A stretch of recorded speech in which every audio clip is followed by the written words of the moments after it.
Salam dostlar, hər vaxtınız xeyir. Artıq 10-cu vlogdur. Bu vloglarda sizlərə bəzən gözlə bariz şəkildə görsənən, bəzən də sətraltı gizlənən həqiqətləri çatdırmağa çalışdım.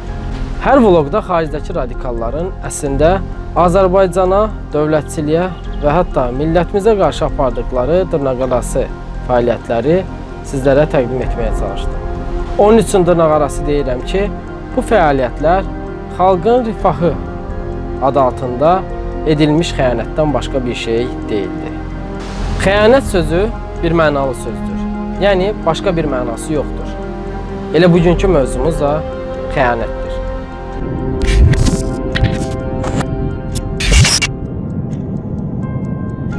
Bütün sosial şəbəkələr, informasiya saytları bugün bu xəbərlə çalxalanıb. Bəli, söhbət Orduxan Teymurxan oğlu Bəbirovdan gedir. Məqaləni diqqətlə oxudum. Yazılan faktların detalları ilə tanış olduqca həqiqətən çox qorxunc bir mənzərənin şahidi oldum.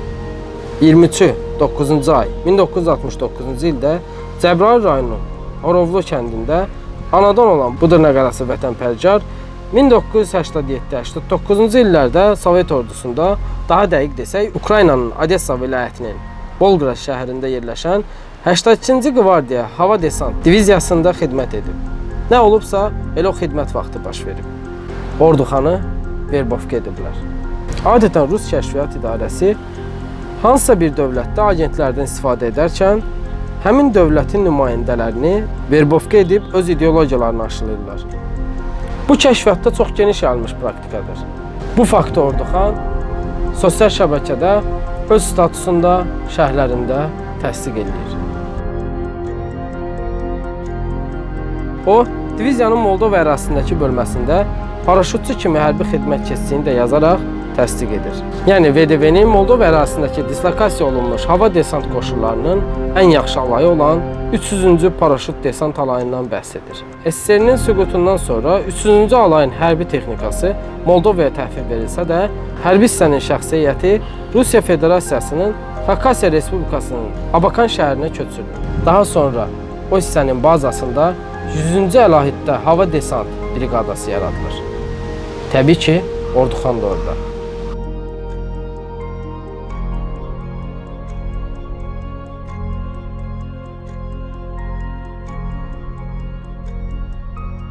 ...98-ci diviziyanın Volqrada dislokasiya olunmuş 217-ci paraşüt desant alayının şəxsi heyəti Cənubi Qafqazda xüsusi dövlət tapşırıqlarını yerinə yetirir.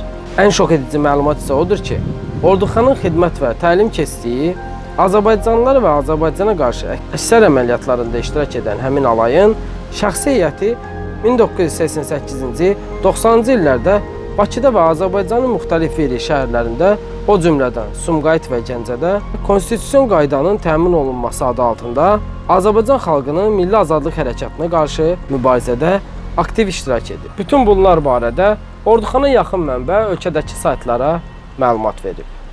Daha qorxunc bir fakt isə Orduxanın xidmət etdiyi alayın Ermənistanın Oktyabr rayonu, İrəvan şəhəri, Xankəndi rayonu və Bakı şəhərində Azərbaycanlılara qarşı xüsusi əməliyyatlarda iştirak etməsidir. Buna dəlil olaraq isə belə bir məqam göstərilir.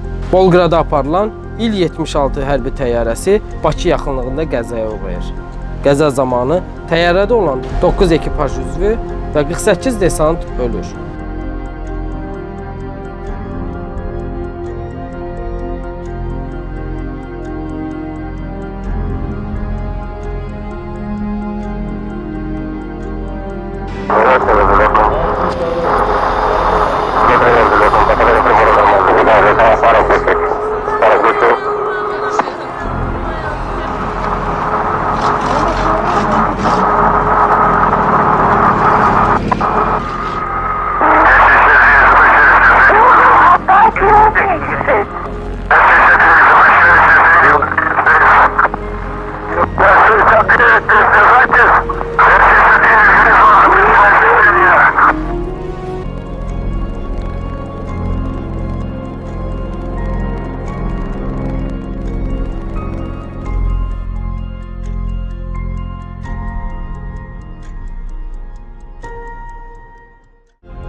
Həmin alayın şəxsi heyəti 16 yanvar 16 mart 1990-cı il tarixində Azərbaycan xalqına qarşı əməliyyatlar üçün Bakı şəhərinə dislokasiya edilir. Qanlı 20 yanvar hadisəsinin törədilməsində birbaşa iştirak edir.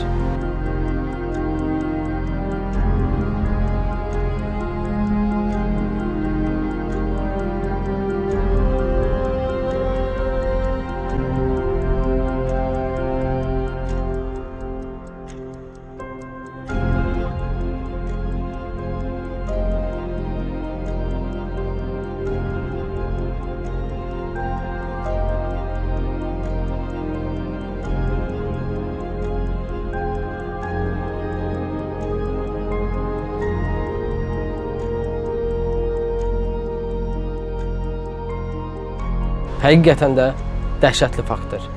Öz xalqına qarşı silah qaldırasan, sonra da onun müdafiəçisi kimi görsənəsən. Öncəki vloqumda mən onların bu yola sırf maddi gəlir əldə etmək üçün baş qoyduqlarını göstərmişdim. Lakin bu faktlarla tanış olduqda məsələnin daha ciddi olduğunu görmək mümkündür. Yazılan başqa bir fakt isə bizə medalın başqa bir üzünü göstərir.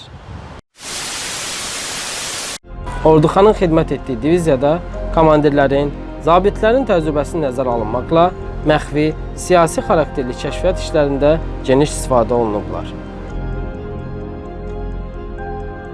300-cü alayın komandiri olmuş Kolmakov Rusiyada 1991-ci ilin avqust dövlət çevrilişi cəhdi zamanı desantçıların Moskvaya yeridilməsində, Ali Sovetin əvvəlcə mühasirəyə alınmasında, sonradan isə parlament binasının mühafizəsinin təşkilində əsas fiqurlardan biri olub.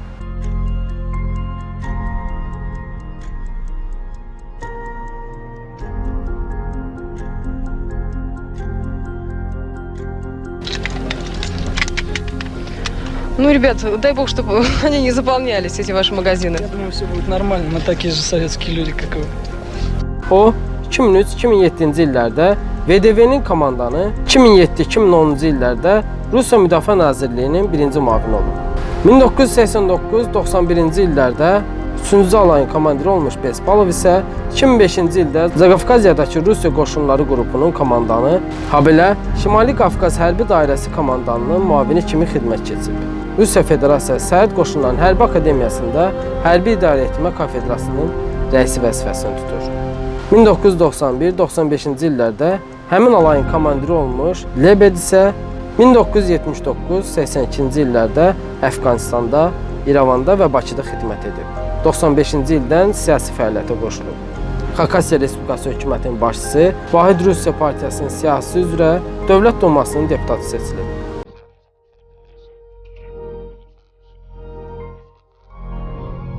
Которые, уходя из дома с утра, даже не помышляли о войне.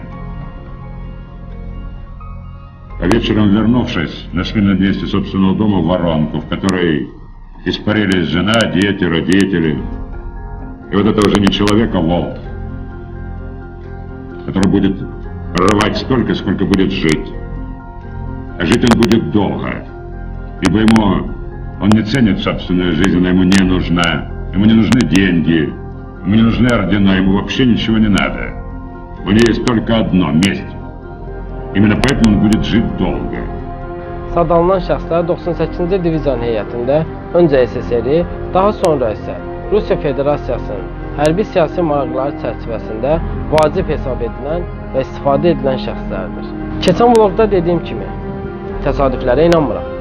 Qəfildən 2015-ci ildə Avropada peyda olub. 90-lardan 2015-ci ilə qədər heç bir siyasi mübarizədə olmayıb, heç bir mitingdə iştirak etməyib, birdən-birə ortalığa çıxıb, özünü Avropada müxalif kimi təqdim edən birisinin sadə biri ola biləcəyi yalanı çox gülüncdür. Əlbəttə, hər yalan kimi bu yalanda ortaya çıxacaqdır. Çıxdı da. İndi sual belədir. Nə məsələdir, cənablar? Məsələ bu qədər bəsitdir. Tapşırıq var. Biz bu işin ardını buraxmayacağıq. Araşdırmalarımız davam edir. Özünüzdən muğayət.